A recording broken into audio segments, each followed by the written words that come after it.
사도신경 고백하겠습니다. 전능하사 천지를 만드신 하나님 아버지를 내가 믿사오며 그 외아들 우리 주 예수 그리스도를 믿사오니 이는 성령으로 잉태하사 동정녀 마리아에게 나시고 본디오 빌라도에게 고난을 받으사 십자가에 못 박혀 죽으시고 장사한 지 사흘 만에 죽은 자 가운데서 다시 살아나시며 하늘에 오르사 전능하신 하나님 우편에 앉아 계시다가 제자로서 산자와 죽은 자를 심판하러 오시리라. 성령을 믿사오며 거룩한 공예와 성도가 서로 교통하는 것과 죄를 사하여 주시는 것과 몸이 다시 사는 것과 영원히 사는 것을 믿사옵나이다. 아멘. 오늘도 우리의 찬양받게 합당하신 예배받게 합당하신 주님을 우리가 함께 노래했으면 좋겠습니다.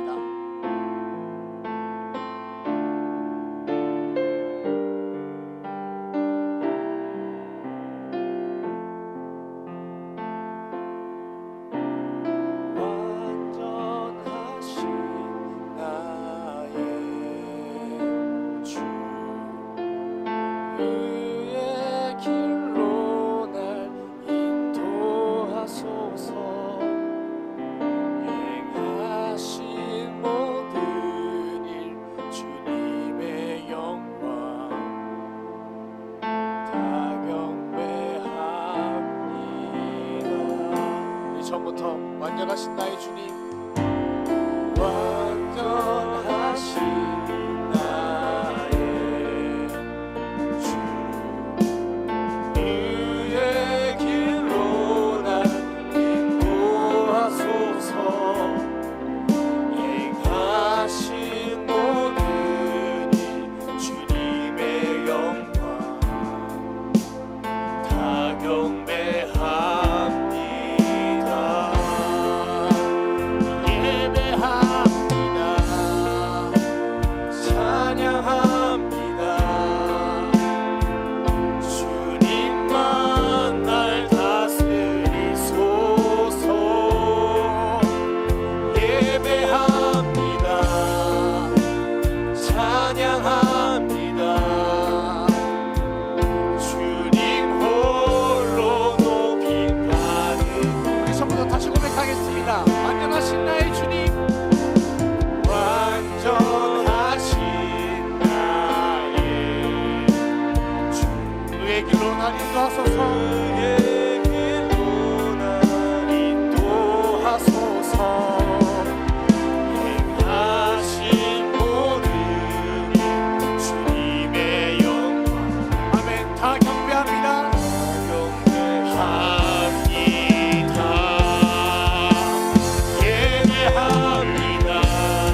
소망이 없던 그 소망을 우리에게 주신 그 주님의 놀라운 은혜를 우리가 함께 밤이나 낮이나 언제나 찬양하겠다고 우리가 함께 고백하는 시간 되었으면 좋겠습니다. 나의 소망 되신 주님, 나의 소망 되신 주, 주를 바라봅니다.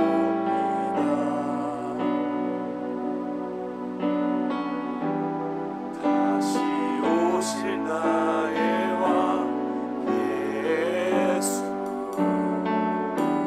주를 기다립니다. 우리 한 번 더 나의 소망 되신, 나의 소망 되신 주, 주를 바라봅니다.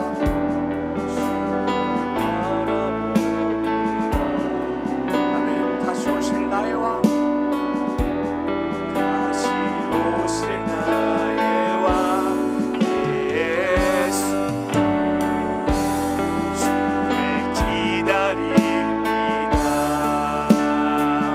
밤이나 낮이나 어제나 오늘도 영원히 주만 찬양해. 괴롭고 슬플 때 낭망하여 넘어져도 언제나 주만 찬양하. 네, 처음부터 다시 고백하겠습니다. 나의 소망 되신 주님, 나의 소망 되신 주, 주님, 주님을 바라봅니다. 주를 바라봅니다. 아멘. 다시 오실 나의 왕 예수 그리스도, 우리가 주님을 기다립니다. 주를 기다립니다. 아멘. 밤이나 낮이나 어제나 오늘도 영원히 주만 찬양해. 괴롭고 슬플 때 낭망하여 넘어져도 언제나 주만 찬양하. 우리 한 번 더 밤이나 낮이나, 밤이나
자리에 나오게 하여 주심에 감사합니다.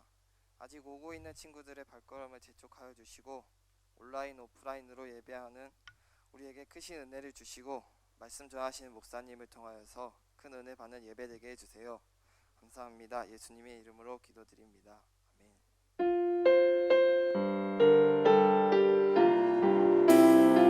함께 고백합시다. 예배합니다. 찬양합니다. 주님만 날 다스리소. 예배합니다. 찬양합니다. 주님 홀로 높임 받으소서.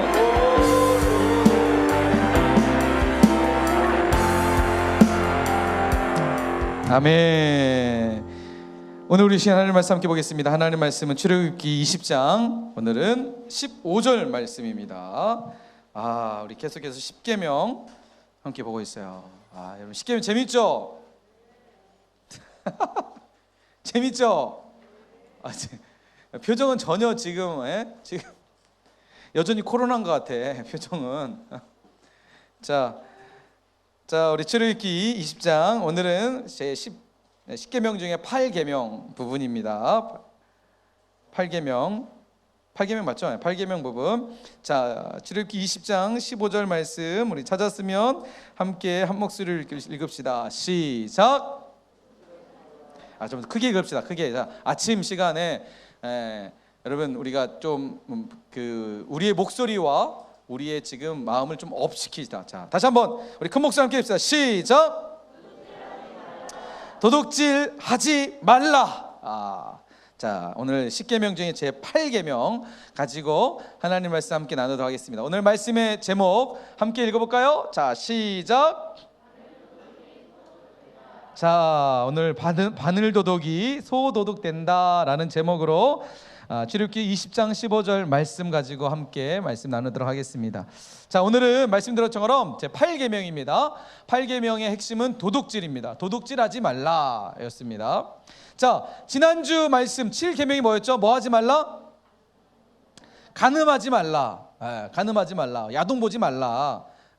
그 음란한 생각에 빠지지 말고 음란에 내 삶이 빼앗기지 말라. 하나님께서 우리에게 말씀하셨습니다. 그래서 여러분 한 주간 어떻게 음란으로부터 나를 지켰나요? 자, 아멘 안 하는 사람들은 지금 다 넘어졌나요? 목사님이 지난주에 음란, 정욕으로부터 우리가 벗어나는 3가지 방법 설명드렸죠. 그죠? 자, 음란한 생각이 들어오고 내 안에 어떤 이런 은큼한 마음이 들면 뭐 하라고 했어요? 처음에 첫 번째 뭐 해라?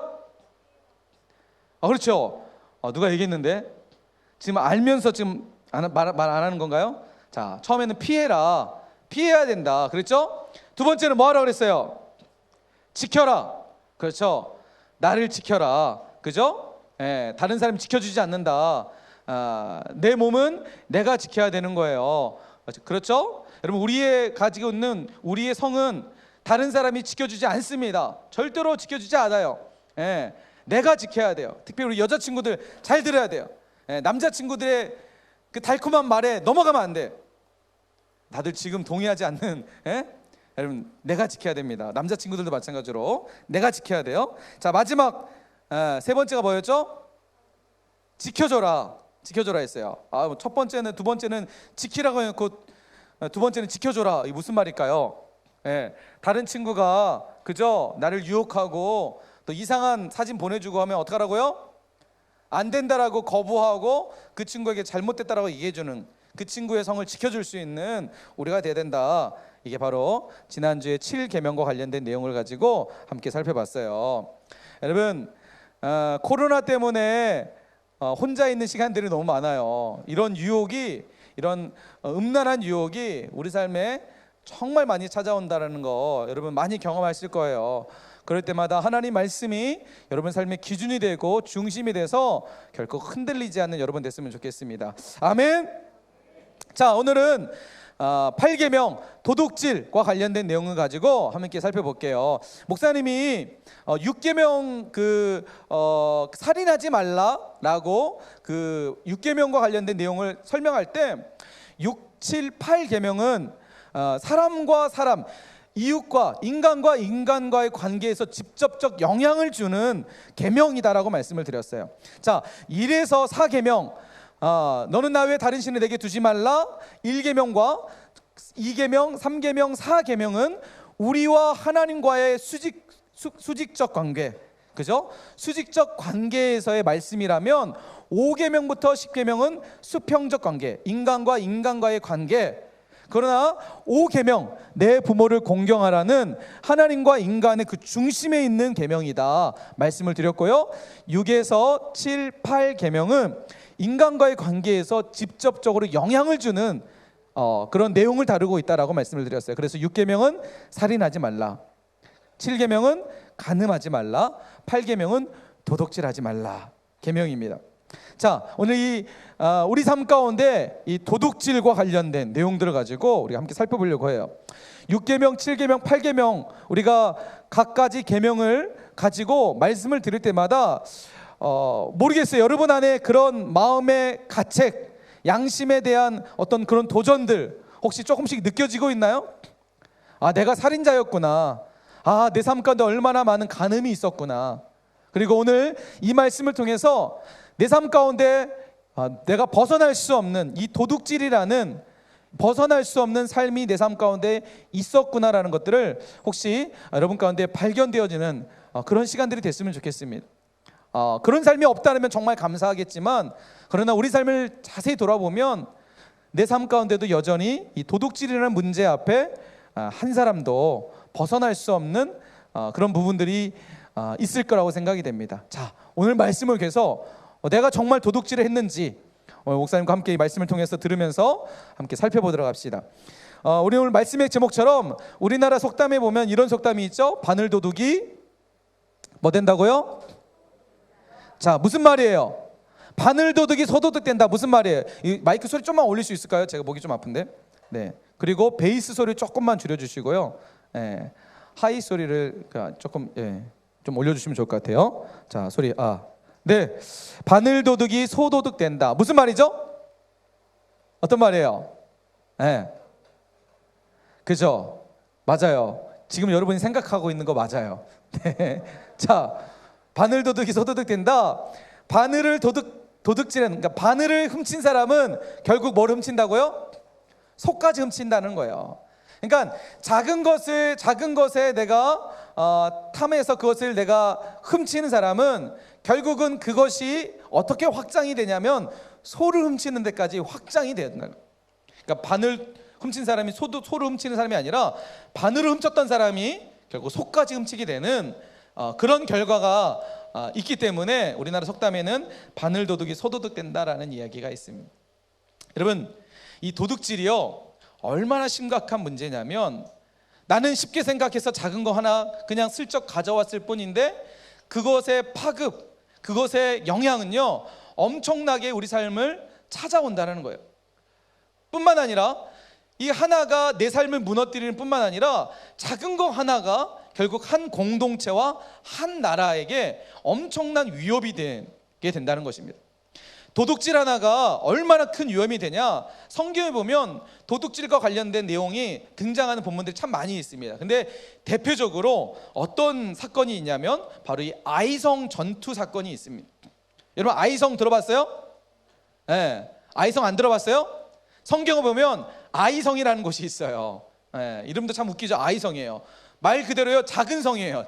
작은 조그만한 성이었어요. 근데 이스라엘 백성들이 이 성을 점령하기 위해서 갔다가 패배하게 됩니다. 그런데 이 아이성 전투 전에 어떤 전투가 있었냐면 여리고성 전투가 있었어요. 여러분, 여리고성 전투 알죠? 누구죠? 여리고성을 점령했던, 선봉에 섰던 지도자가 누구였죠? 맞히는 사람에게 이제 문화상품권 하나를 내가 목사님이 오늘 딱 드리려고 이렇게 준비해 왔어요. 자, 네. 자, 여리고성 전투에 선봉에 섰던 사람 누구죠? 그래요. 자신 있게 대답한 사람에게 줄 거예요. 자, 여호수아. 그래요. 네, 경원 형제. 알겠습니다. 네. 손 저기서 밖에서부터 들고 지금 나 시켜달라고. 자, 여리고성의 전투에 섰던 사람이 바로 여호수아였습니다. 어떻게 전쟁에서 이기죠? 여리고성 어떻게 무너뜨리죠? 전쟁을 했나요? 아니죠. 하나님께서 뭐라고 말씀하시죠? 너희는 지금부터 이 여리고성을 매일 한 바퀴씩 돌아라. 7일 동안 한 바퀴 돌아라. 그리고 마지막 7일째 되는 날은 7바퀴 돌아라. 그리고 제사장들과 함께 온 백성이 소리를 질러라 말씀하십니다. 하나님의 말씀을 따라서 여호수아와 이스라엘 백성들이 순종하여 여리고성을 이제 그렇게 따르게 돼요. 그리고 마지막 7일째 하나님 말씀처럼 했더니 어떤 일이 벌어져요? 여리고성이 와르르르 무너지게 됩니다. 하나님은 그 여리고에 있는 모든 남녀 여소, 그다음에 가축까지도 다 죽이라고 말씀하세요. 너무나 놀랍게도 여리고성을, 근데 여리고성 당시에 이 가나안 땅에서 여리고성은 어떤 성이었냐면 가장 견고한 성 중에 한 성이었어요. 그러니까 그 성의 그 성벽이 당시에 어떤 그 가지고 있었던 그 성벽으로서 가장 완고하고 견고한 성 중에 하나였다라고 얘기합니다. 그런 여리고성을 이스라엘 민족들이 정말 손쉽게 전쟁을 하지 않고 어떤 칼과 창과 방패를 가지고 싸워서가 아니라 하나님의 말씀에 순종한 그 하나만의 결과로 여리고성을 무너뜨렸거든요. 그리고 그 다음 성이 바로 이 아이성이었습니다. 이스라엘 백성들은 이제 승승장구한 마음을 가지고 아이성으로 찾아갑니다. 그리고 이제 여호수아와 함께 이제 그 병사들을 이끌고 이 아이성으로 쳐들어가요. 그런데 어떤 일이 벌어지냐면 이 아이성에서 이스라엘이 패배하게 돼요. 그 전까지만 해도 여리고를 하나님께서 승리케 하셨는데 아이성 앞에서는 처절하게 패배하게 돼요. 너무 놀라서 여호수아가 하나님 앞에 기도하게 돼요. 근데 하나님께서 어떤 이야기를 하시냐면 여호수아서 7장 1절 말씀에 보면 이런 일이 벌어져요. 자, 이스라엘 자손들이 온전히 바친 물건, 여기서 온전히 바친 물건은 뭐냐면 하나님께서 여리고성을 점령하신 후에 그 성에서 나는 모든 것들은 다 하나님께 바치라고 말씀하셨거든요. 그 성에서 있는 모든 각종 보물들은 다 하나님께 드리라고 말씀하셨어요. 그런데 온전히 바친 그 물건으로 말미암아 범죄했대요. 어떤 범죄했냐면 이는 유다 지파 세라의 증손 삽디 손자 갈미의 아들 아간이라는 사람이 여리고 성에서 무너뜨렸던 그 가지고 있는 거기에 물건의 일부를 이 아간이 훔친 거예요. 도둑질한 거예요. 하나님께서 여리고 성의 모든 물건을 하나님께 바치라고 했는데 그 바친 물건의 일부를 이 아간이라는 사람이 가져갔게 된 것이죠. 그래서 여호와께서 이스라엘 자손에게 진노하시게 돼요. 아간이라는 한 사람이 가져갔을 뿐인데 하나님은 이스라엘에게 진노하시게 되고 결국 이 아간의 범죄로 말미암아 아이성의 전투에서 패배의 원인은 바로 이 아간이 하나님께 바친 그 물건을 도둑질한 아간이라는 한 사람의 도둑질이 결국 누구에게 피해가요? 이스라엘 민족에게 전쟁의 패배라는 쓰디쓴 아픔을 경험하게 하는 결정적 사건이 됐다는 것이죠. 여러분, 도둑질은요 한 사람의 개인적인 문제뿐만 아니라 바로 공동체와 나라의 위협까지 가는 어마어마한 사건이 될 수 있다는 것의 단적인 예가 바로 이 성경에서 보여주는 이 아이성 전투의 사건입니다. 자, 성경에서만 나오는 이 도둑질의 문제가 성경에서만의 문제일까요? 여러분, 우리나라 역사에 보면요 이런 사건들이 등장합니다. 여러분 혹시 이거 들어보셨어요? 우리나라 역사 사건 중에 1905년 11월 17일 1905년 11월 17일 날 어떤 일이 있었을까요? 아는 사람에게 목사님 문화상품권. 자, 1905년 11월 17일 이때는 을사년이었습니다. 을사년. 뭐라고요? 역시 좋아요. 또 공부하는 애였니? 장난 아니네. 어떻게 알았지? 맞아요. 여러분, 1905년 11월 17일 날 어떤 일이 있었냐면 우리나라의 치욕적인 하나의 맺어지는 한 사건이 있습니다. 바로 을사늑약. 들어봤어요? 을사조약. 어떤 사람은 을사조약이라고 하는데 을사조약은 맞지 않다라고 얘기해요. 왜 그러냐면 조약이라는 것은 한 나라와 한 나라에 맺어진 협약인데 이 을사년에 맺었던 이것은 협약이 아니다. 왜 그러냐면 당시에 고종 황제였던 고종 황제가 일본과의 어떤 협상에서 빠져 있었거든요. 우리가 흔히 아는 이 일사늑약의 그 핵심 내용은 바로 이거예요. 대한제국의 외교권을 박탈한다. 이 말은 무슨 말이냐면요, 우리나라는 이제 외교, 다른 나라와 거래와 다른 나라와 협약을 할 수 없는, 그러니까 고립되어지는, 다시 말해서 이 일사늑약의 가장 큰 핵심은요, 일사늑약이 이제 그 체결되면서 어떤 일이 벌어지냐면 이제 본격적으로 일본의 식민지화되는, 일본의 식민지가 되는 어떤 하나의 그런 사건이 바로 이 일사늑약이에요. 근데 이 일사늑약을 체결하게 했던 장본인들이 있죠. 우리는 그 사람들을 뭐라고 부르죠? 이제 아는 사람들 얘기하세요. 그 맞아요. 을사오적이라고 그러죠. 자, 한 가지 합시다. 을사 뭐라고요? 1905년은 을사년이었기 때문에 그 을사년에 맺었던 치욕적 약속, 그래서 을사늑약이라고 얘기하고요. 그 을사년에 이것을 주도했던 5명의 사람, 그것을 을사오적이라고 하죠. 5명의 적. 그래서 이지용, 이근택, 이완용, 권중현, 박재현, 이름 박재순, 이름 잘렸네요. 박재순, 이 5사람을 을사오적이라고 하죠. 이 사람들이 뭐 한 거예요?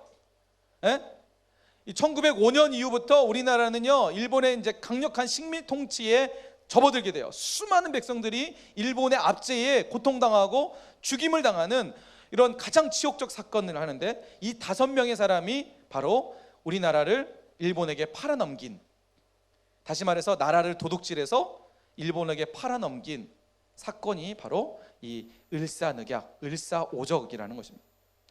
5명이 나라를 도둑질한 것입니다. 여러분, 도둑질은요 단순한 사건이 아니에요. 단순한 일이 아니에요. 도둑질은 어마어마한 사건이고, 이 5사람이 나라를 도둑질해서 결국 그 모든 피해는 누가 받게 됐어요? 우리나라 사람들이 엄청난 일본의 강제 어떤 치욕적인, 우리가 흔히 아는 그 위안부나 이런 정말 어떤 있어서는 안 돼, 역사에서 있어서는 안 되는 이런 치욕적 사건들을 경험하게 했던 이 5사람에 의해서 그것이 만들어져 버리게 되는, 도둑질은 한 사람의 개인의 문제를 넘어서 나라와 민족 가운데에 이게 퍼지게 된다는 것들을 우리가 기억해야 됩니다.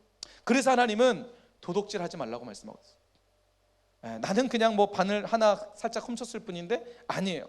그 하나가 결국은 한 지역과 공동체와, 먼저는 내 삶을 무너뜨리고 그 다음에는 공동체와 지역과 나라와 열방 가운데에 여러분 피해가 되는 사건이 된다는 것입니다. 여러분, 말씀을 준비하면서 곰곰이 생각해 봤어요. 우리 친구들이, 여러분들이 어떤 도둑질에, 어떤 것에 마음이 많이 빼앗길까? 여러분 살면서 이런 일 되게 많이 있죠. 자전거 잊어버리는 경우 있어요, 없어요? 한번, 저는 자전거 한 번 정도 잊어버렸다, 한번 손 들어보세요. 네, 우리 은석 선생님 들어봤을 적 있어요. 자, 자전거 잊어버린 사람 없어요? 야, 역시 철저하게 나는 막 이렇게 그 자물쇠 잠궈 했나요? 목사님 어렸을 때 자전거를 종종 잊어버렸어요. 여러분, 근데 그거 아세요? 자전거를 잊어버린 사람은 한 번 잊어, 2번 잊어버리면 어떤 마음이 들까요? 어떤 마음이 들 것 같아요? 까짓 거 나도 어차피 잊어버릴 거, 어차피 자전거는 돌고 돌아. 그래서 그런 거 안 해요? 목사님 어렸을 때 되게 좀 가난해가지고 그랬나? 자전거 절도. 여러분 친구들 사이에 이거 많지 않아요? 요즘 뭐 픽시 자전거인가요? 한참 픽시 되게 유행했죠? 그죠? 뭔지 아나요? 뭐 이런 자전거들 많이 잊어버리고 많이 도둑질하고, 잊어버리고 나서 엄마 아빠한테 혼날까봐 다른 거라도 갖고 와서 일단 갖다 놓고, 그 말로는 친구랑 바꿨어, 뭐 이런 말도 안 되는 이야기로. 혹시 나는 살면서 핸드폰 한 번이라도 잊어버렸다, 한번 손 들어보세요. 핸드폰 잊어버린 경험이 있다? 없어요? 있으면 쓰면 안 들고 있는 거예요. 목사님도 그 2016년 아직도 기억해요. 2016년에 어떤 게 나왔냐면 갤럭시 S7이 나왔거든요. 산지 3달 만에 잊어버렸어요. 산지 3달 만에 화장실에서, 당시에 이제 그 여기 목포 교회 오기 전에 목사님 군산에 있었거든요. 군산에서 목사님이 이제 중고등부 사역을 했는데, 중고등부 친구들과 함께 수련회로 어디로 갔냐면 제주도로 갔어요. 장난 아니죠. 네, 목사님 스케일이 커요. 제주도로 갔어요.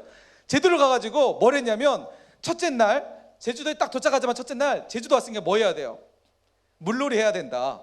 그래서 해수욕장을 다 갔어요.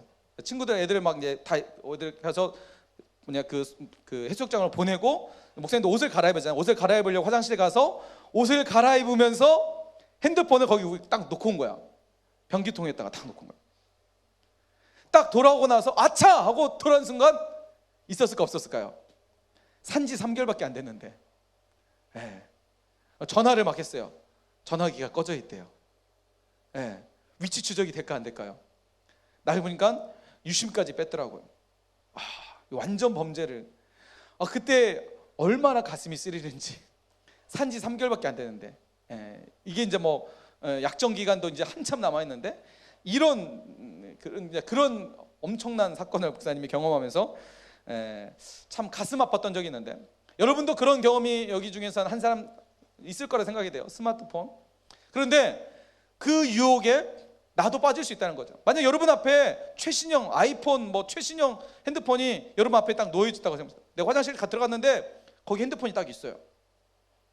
여러분은 어떤 마음이 들까요? 이걸 찾아줘야지.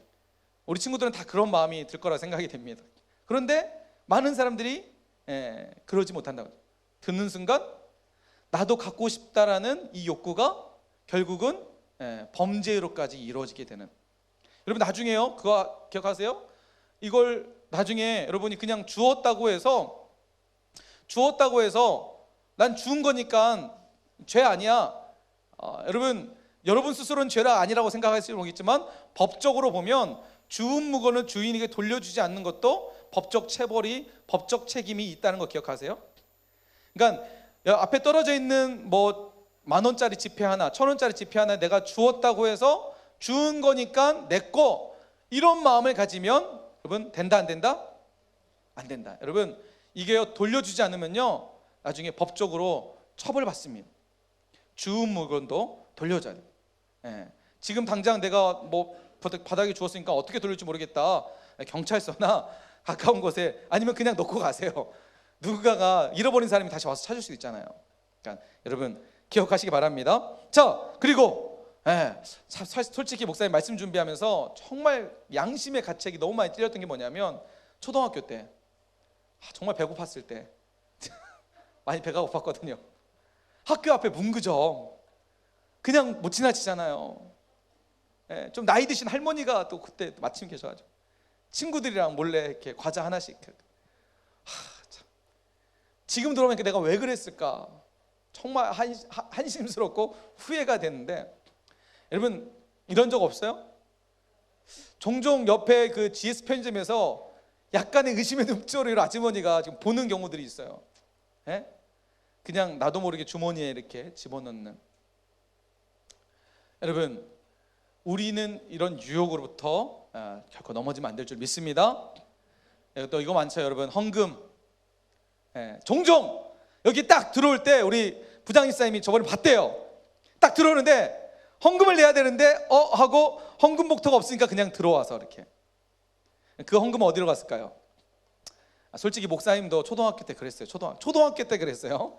초등학교 때 엄마가 헌금하라고 돈 줬는데 이해요. 내가 일부러 헌금을 안 한 게 아니라 헌금할 것을 깜빡한 거야. 그런데 깜빡하고 예배 끝나고 딱 집에 가는데 주머니 보니까 돈이 있는 거야. 이거 뭐지? 내가 언제 여기 돈 넣어놨지? 하고 뭘 사 먹게 되는. 여러분 이런 유혹, 또 이런 범죄, 여러분 우리 안에 있지 않나 한번 돌아봤으면 좋겠습니다. 이것만 있을까요? 부모님 지갑 몰래 훔친 경험 있죠? 다들 고개를 숙이는 사람, 눈을 피하는 사람들은 지금 약간 의심이 들어. 자, 부모님 지갑에 손대는 사람 뿐만 아니라 여러분 실질적으로 내가 뭔가를 물질의 어떤 물건을 내가 훔치는 것도 도둑질이지만, 여러분 불법 다운로드, 이거는 뭐예요? 도둑질이 도둑질 아니에요. 핸드폰으로, 컴퓨터로 우리가 보니까 토렌트인가요? 이걸로 통해서 영화 다운받고 다운받고 하는 경우 있어요 없어요? 없는 것처럼 지금 대답 안 하고 있는데 조사하면 다 나와요. 여러분 불법 다운로드에 대해서도 여러분 철저하게 도둑질입니다. 그다음에 학교에서 여러분 시험 볼 때 컨닝하는 거, 부정행위하는 거, 이것도 도둑질 중에 한 가지입니다. 지식을 도둑질하는 거, 성적을 다른 사람의 성적을 도둑질하는 거, 그리고 또 철저하게 도둑질하는 것입니다. 다른 사람의 물건, 학교에서 보면 친구의 물건, 떨어져 있는 물건, 또 다른 친구들의 그냥 사소한 거 하나조차도 내가 탐하고 그것을 내가 가져간다는 것은 여러분 도둑질이라는 것입니다. 여러분 물질적 뿐만 아니라 비물질적인 것도 도둑질이 있습니다. 시간 도둑입니다. 시간을 도둑질하는 것. 사실 목사님이 말씀을 준비하면서 정말 다시 한번 돌아보게 했던 건 뭐냐면, 지금 여러분 이곳에 나와서 이 주일날 이 시간에 여기에 나와서 예배드리고 있는 여러분에게 목사님이 하나님의 말씀을 정말 잘 전해야만이 여러분 안에 이 시간이 정말 의미 있는 시간이 될 거라고 생각이 됩니다. 그런데 만약 여러분에게 목사님이 그냥 정말 하나님의 말씀을 제대로 전하지 못하면 지금 목사님은 여러분의 시간을 도둑질하고 있는 사람이겠다는 생각들을 하게 되었습니다. 여러분 우리 안에도요 시간 도둑질이 너무 많아요. 친구와 약속 지키지 않는 거, 약속 시간 야 몇 시에 만나자 해놓고 10분 20분 늦는 거. 여러분 이것은요 그 사람의 시간을 도둑질하는 거예요. 여러분 약속에 대해서 우리가 철저하게 생각할 필요가 있습니다. 그 사람의 시간을 도둑질하지 않는 거. 특별히 우리 중등부 아이들 이제 다음 주부터 이제 정상적으로 모임 가질 것이고요. 그 다음에 활동할 거예요. 그래서 몇 시부터 우리 연습합니다 그러면 그 시간에 오는 게 필요합니다. 10분 20분 늦는 거, 그러면 그 전체의 시간, 그 모인 사람들의 시간을 도둑질하는 겁니다. 여러분 이거에 대해서 우리가 철저하게 생각해 볼 필요가 있습니다. 뿐만 아니라 자신의 삶에도 도둑질이 있습니다. 내 삶을 도둑질하는 거. 하나님께서 내 삶 가운데 나라는 사람에게 삶을 주셨어요.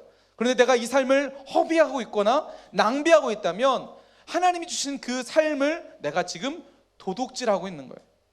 오늘 하루를 주신 하나님 앞에 내가 최선을 다해서 살아가는 것이 하나님 앞에 정직한 삶이라는 거예요.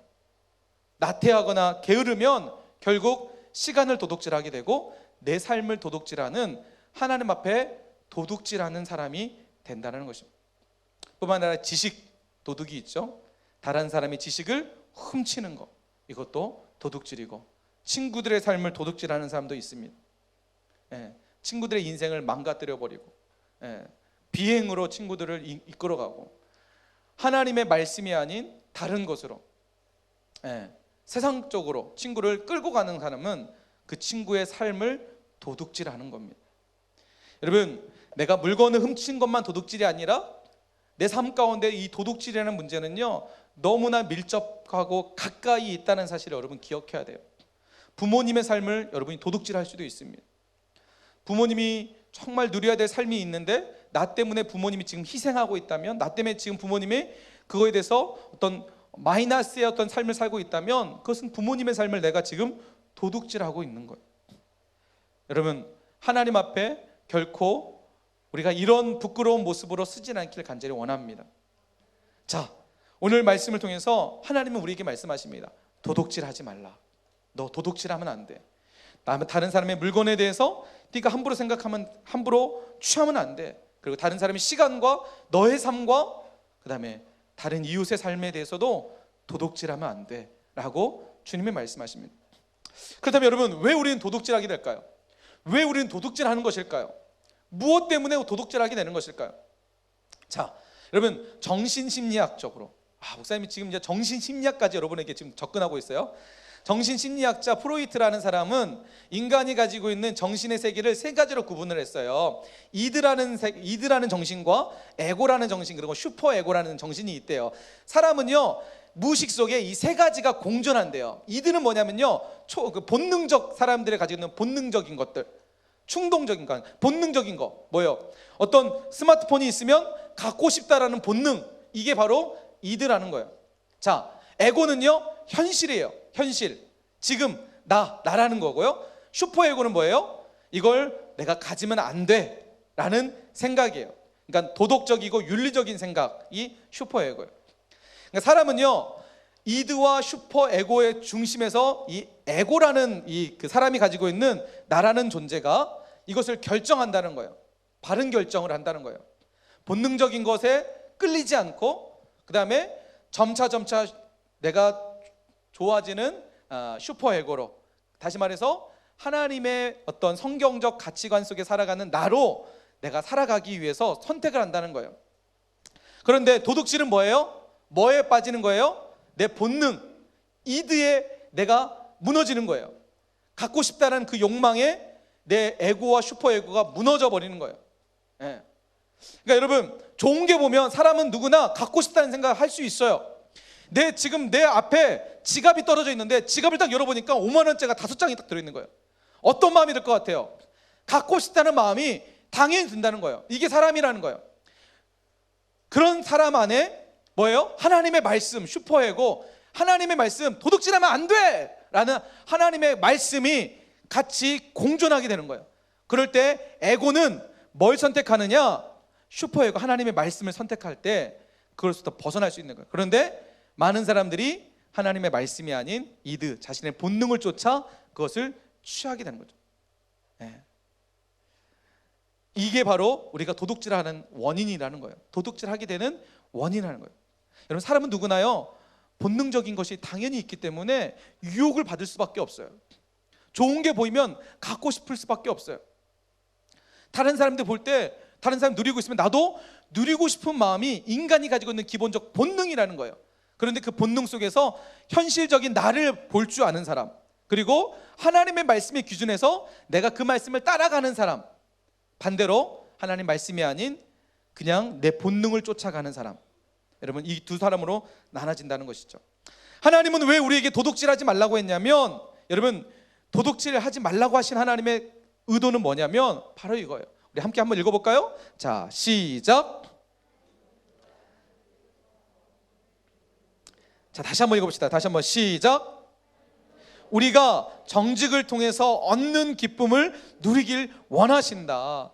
여러분, 하나님이 도둑질하지 말라고 하시는 것은, 도둑질하면 속에서, 도둑질은 뭐예요? 쉽고 가볍게 얻는 거예요. 그런데 하나님은 쉽고 가볍게 얻는 것을 원한다, 원하지 않는다? 원하지 않는 거예요. 하나님이 원하시는 것은요, 정직한 삶을 통해서, 정직한 것을 통해서 얻는 기쁨이 쉽게 얻는 기쁨보다 더 가치 있고 더 귀한 것이기 때문에 하나님은 정직을 통해서 우리에게 기쁨을 주기 원하신다는 거예요. 여러분, 시험을 봤는데 컨닝하는 사람이 컨닝을 통해서 얻는 성적의 기쁨보다 정말 열심히 공부해서 얻는 성적의 기쁨, 어떤 사람이 더 가치 있는 기쁨일까요? 여러분, 1번 컨닝을 해서 성적을 올리는 게 정말 기쁨의 가치일까요? 아니면 내가 정말 열심히 노력해서 땀을 흘려서 얻는 기쁨, 얻어서 성적을 올리는 것이 더 가치 있는 기쁨일까요? 여러분, 컨닝을 해서 얻는 기쁨은 잠시 잠깐일 거예요. 그런데 마음속에 불안함이라는 이 마음은 벗어나지 못할 거예요. 근데 정직은 어떤 거예요? 내가 정말 열심히 노력해서 점수를 올렸다 그러면 여러분, 떳떳한 거예요. 다른 사람 앞에서 부끄럽지 않은 거예요. 그런데 컨닝은 뭐예요? 부끄럽고 떳떳하지 못하고 내 안에 불안함이 있는, 혹시 걸리면 어떡하지? 여러분, 이 마음에 사로잡힌 기쁨은 기쁨이라고 할 수 없는 거예요. 하나님이 지금 우리에게 주고 싶은 게 뭘까요? 도둑질하지 말라라고 말씀하시면서 우리에게 그 마음속에 담겨져 있는 하나님의 마음은 뭘까요? 나는 네가 정직한 삶을 통해서 얻는 기쁨을 누리는 것을 원한다. 이게 바로 하나님의 마음인 줄 믿습니다. 그래서 여러분, 신명기 6장 18절 말씀에서 하나님께서 우리에게 이렇게 말씀하시는 거예요. 여호와께서 보시기에 정직하고 신령한 일을 행하라. 오늘 하나님께 말씀하신 줄 믿습니다. 신명기 21장 9절 말씀해 보니까 하나님이 이렇게 말씀하십니다. 너는 이와 같이 여호와께서 보시기에 어떠한 일을 하라고요? 어떤 일을 하라고요? 정직한 일을 행하여 무지한 자의 피를 흘리는 죄를 너희 중에 제할지니라. 하나님 말씀하십니다. 여러분, 사실 사람이 땀을 흘리면서 뭔가를 얻는 것은요, 사실 어떤 일의 결과이냐면 바로 사람이 범죄함을 통해서 하나님께 받은 심판의 하나의 결과입니다. 인간이 하나님 먹지 말라고 선악을 알게 한 나무의 열매를 먹게 됩니다.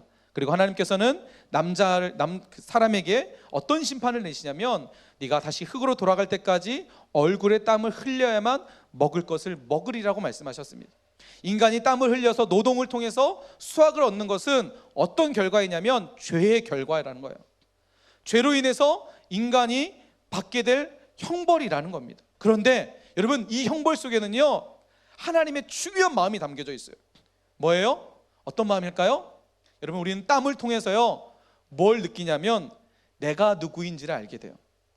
땀을 흘려서 노동을 통해서 나는 죄인이구나, 나는 하나님 없이는 살 수 없는 존재이구나 라는 것들을 깨닫게 된다는 거예요.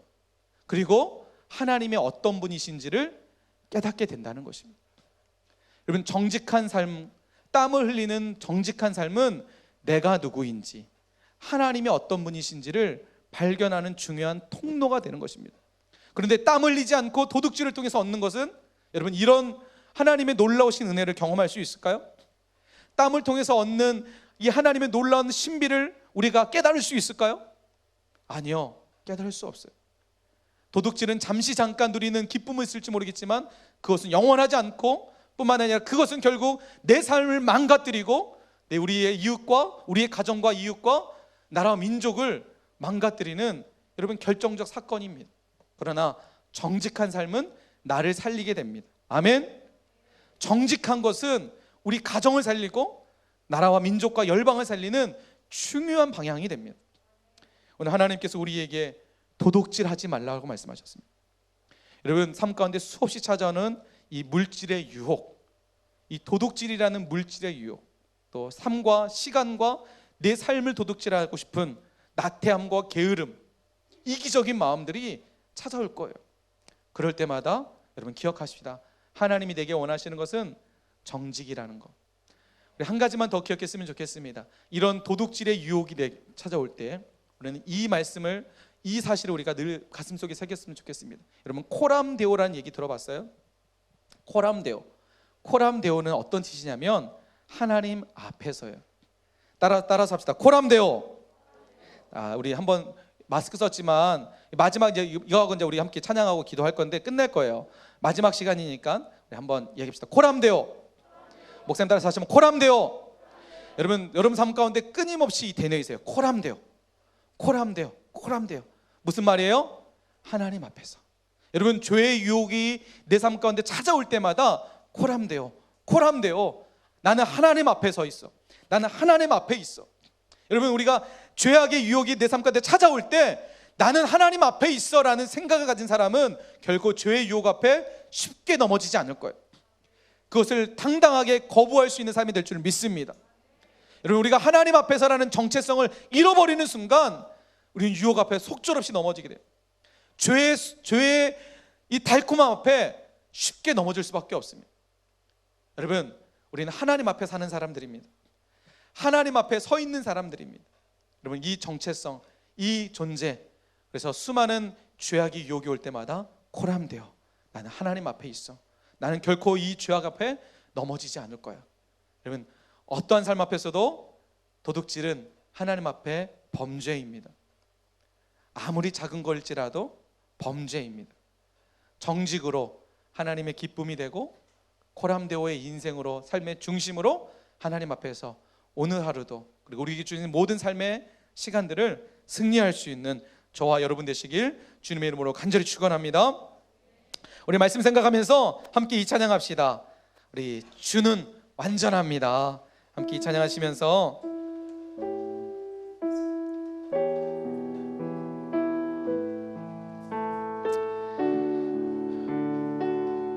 우리 완전하신 주님 앞에 우리의 삶을 내려놓고 주님 앞에 나아갔으면 좋겠습니다. 주여, 우린 연약합니다. 주여, 우린 연약합니다. 우린 오늘을 힘겨워합니다.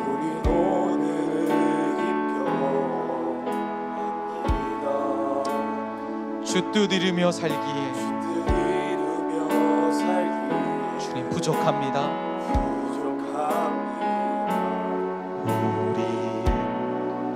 우린 연약합니다. 주여, 우린 넘어집니다.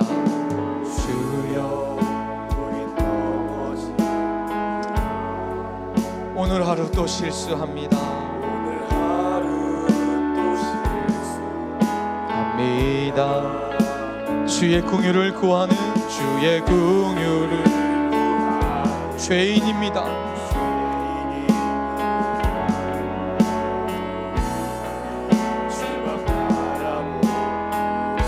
아멘. 한없는 주님의 은혜,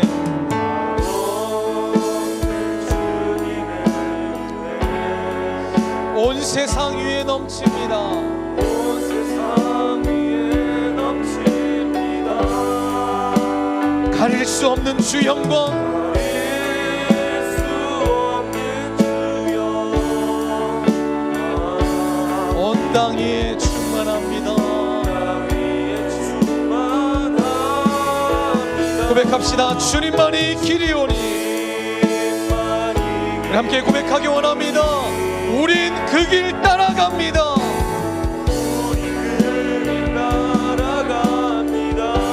그날에 우리를 이루신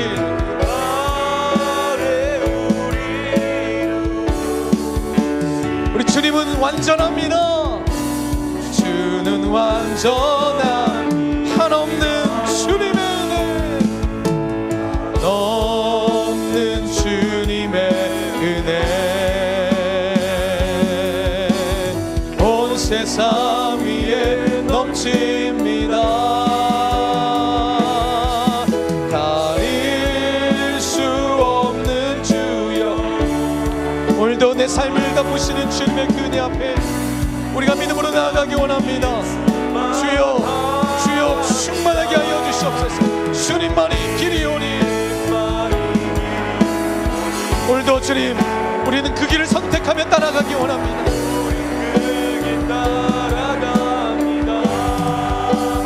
가릴 수 없는 주의 은혜, 주는 완전합니다. 우리 다시 한번 고백합시다. 한없는 주님의 은혜. 때론 실패하고, 때론 넘어지고, 때로는 좌절한 우리의 삶일지라도 오늘도 주님의 그 한없는 사랑이 우리를 덮으신 줄 믿습니다. 오늘도 우리 삶을 회복하시며 우리 삶 가운데 다시 한번 일으키시는 주님의 은혜 앞에 나아가기 원합니다. 주님, 온 땅에 충만합니다.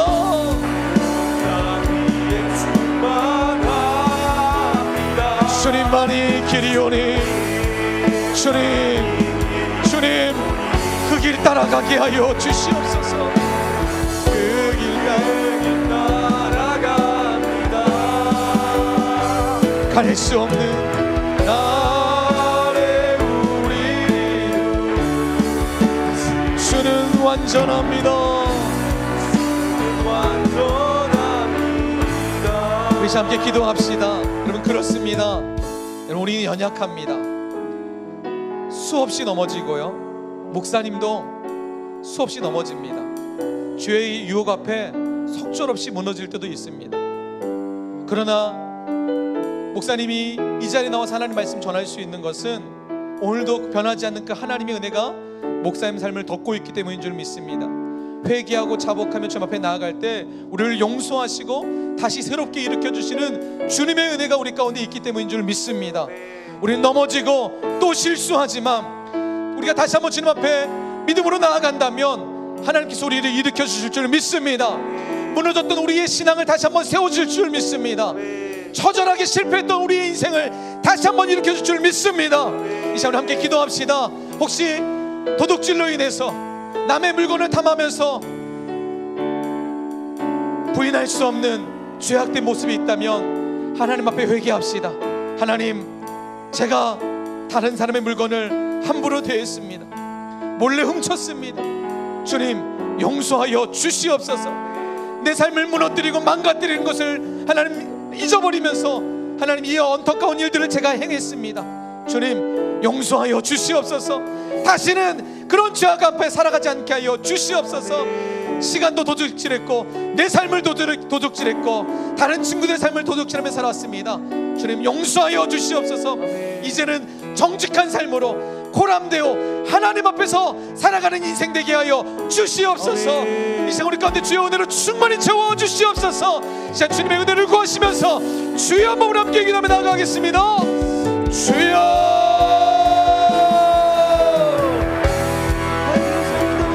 하나님, 지난날 우리의 죄악된 모습을 회개하고 도둑질했던 우리의 더러운 손, 더러운 발을 주님 앞에 회개합니다. 주여 용서하여 주시옵소서. 하나님, 습관처럼 다른 사람의 물건을 훔치는 하나님 유혹 앞에 무너졌던 내 삶을 용서하여 주시옵소서. 하나님 회개합니다. 주여 회개합니다. 주여 용서하여 주시옵소서. 하나님, 주여 하나님 아버지 하나님, 하나님 아버지 하나님 아버지 하나님, 주여 하나님 우리 삶을 축복합니다. 주여 하나님, 주님의 은혜로 우리를 덮어주시옵소서. 하나님 우리의 발걸음을 멈춰주시옵소서. 더 이상 확장되지 않도록 우리의 발걸음을 멈춰주시옵시고 주님께로 돌아오게 하여 주시옵소서. 주님께로 우리 삶을 돌이키게 하여 주시옵소서. 주여 하나님 아버지 함께 해주시옵소서. 아버지 하나님 아버지 하나님, 주여 은혜를 불어주옵소서. 하나님 아버지 하나님 아버지 하나님 아버지 하나님 아버지 하나님 일으켜 주시옵소서. 우리 중등부아이들 한 사람 한 사람들 좀 일으켜 주시옵소서. 무너졌던 우리의 삶을 일으켜 주시옵소서. 하나님, 포기하고 있었던 우리의 신앙의 모습을 영원히 일으켜 주시옵소서. 하나님, 주여 하나님 아버지 주옵소서. 주여 하나님, 보람되어 하나님 앞에서 살아가는 인생 되게 하여 주시옵소서. 주여 하나님 아버지, 주님 말이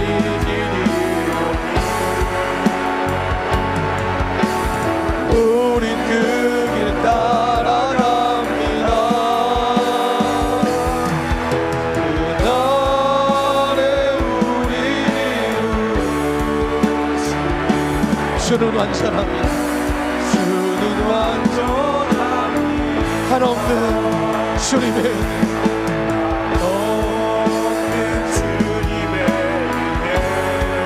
온 세상 위에 넘칩니다. 온 세상 위에 넘칩니다. 아닐 수 없는 주여,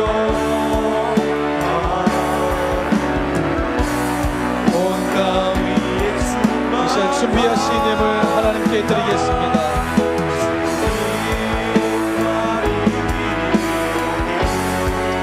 우린 그 길 따라갑니다.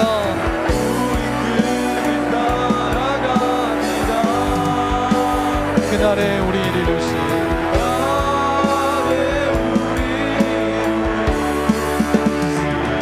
주는 완전합니다.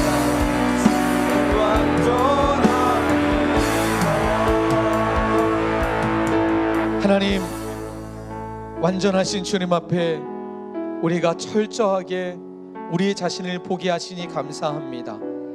벗어날 수 없는 이 죄악의 삶 앞에 주님, 어쩔 줄 몰라 어찌할 수 없어 하나님 주저하고 있는 우리의 인생 가운데 오늘도 찾아오셔서 구원의 손길을 내밀어 주시고 우리에게 그 구원의 은혜를 다시 한번 회복시켜 주시니 감사합니다.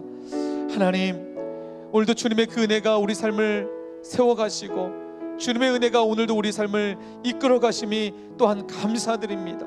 우리 사랑하는 친구들, 수없이 넘어지는 죄악된 유혹 앞에 오늘 말씀 붙잡고 더 이상 넘어지지 않게 해주시고, 특별히 도둑질이라는 이 죄악 앞에 하나님 넘어지지 않게 해주셔서 하나님 정직으로 통해서 하나님 누리는 하나님의 그 기쁨을 우리가 마음껏 누릴 수 있도록 좀 도와 주시옵소서.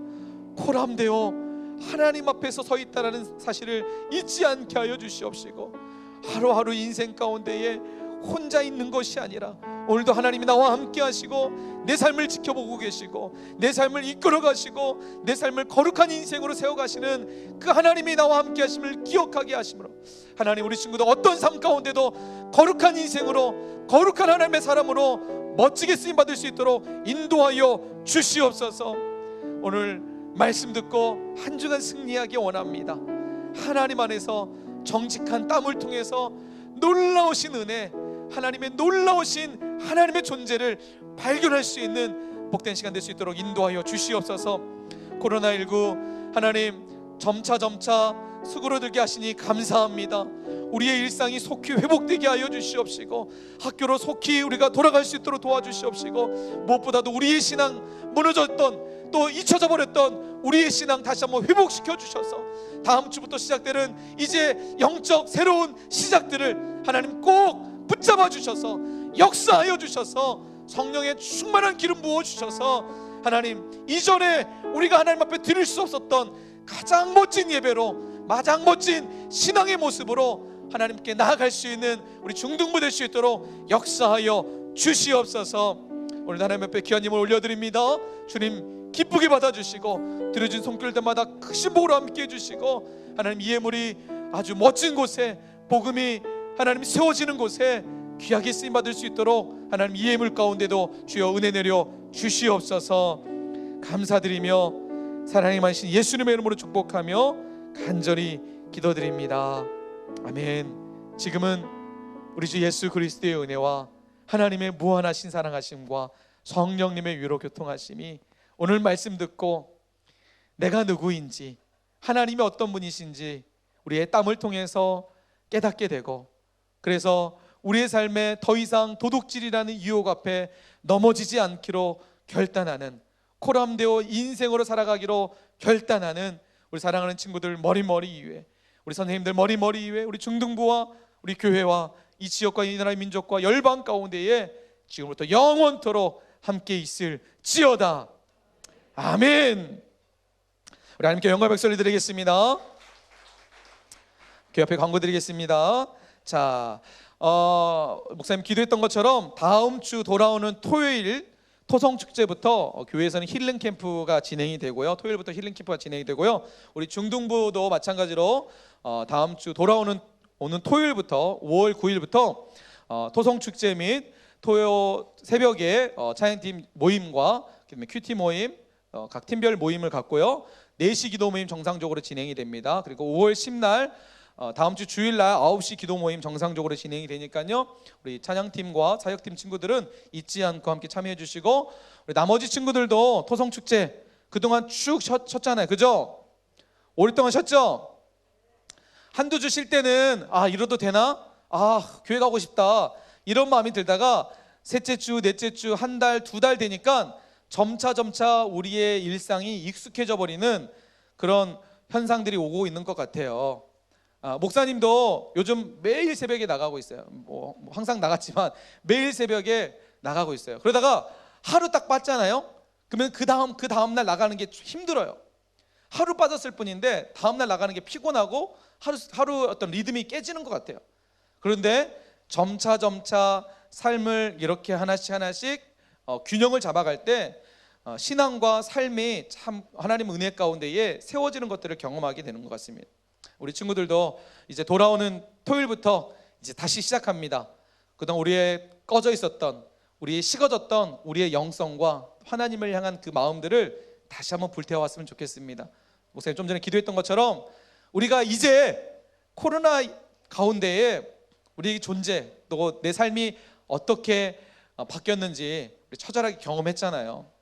하나님이 이 시간들을 통해서 어떻게 보면 이 시간들은요, 목사님 그렇게 비유해요. 태풍과 같다. 코로나는, 여러분 태풍은 겉으로 보기에는 사람들에게 많은 피해가 돼요.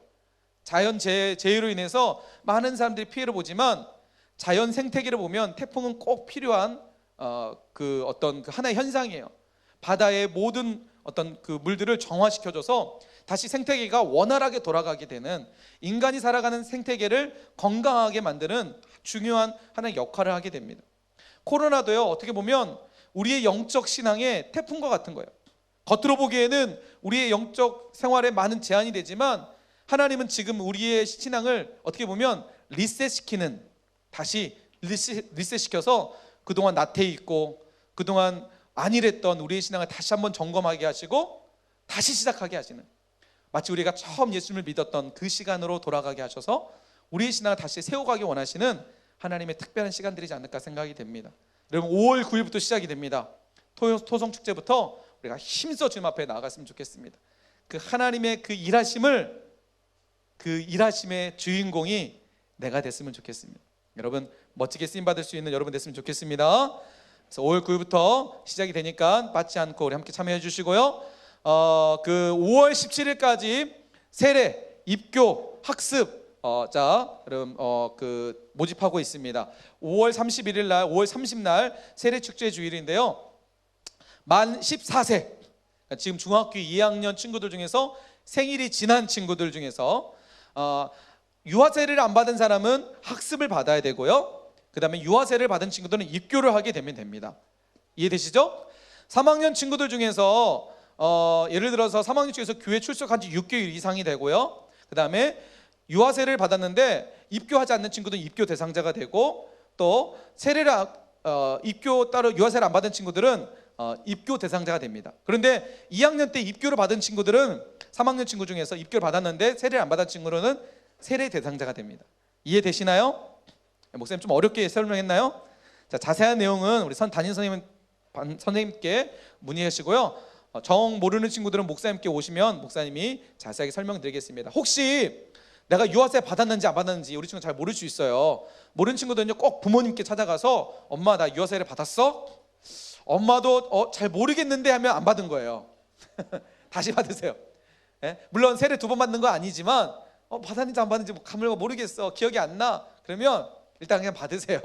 예, 받은 게 좋습니다. 자세히 생각해서 받았으면 입교하면 되고요. 그래서 세례 꼭 받을 수 있도록 5월 17일까지 신청을 받으니까요. 5월 17일부터 신청 마감하고 17일부터 세례 교육 1차 교육이 진행이 됩니다. 그래서 참고하셔서 여러분 꼭 신청해 주시고요. 자, 예배 끝나고 우리 찬양팀, 사역팀 이 자리에 잠깐 모여서 잠깐 모임 갖고 마치도록 하겠습니다. 자, 여러분 한 주간도 믿음 안에서 승리하는 복된 날 되시길 축복합니다.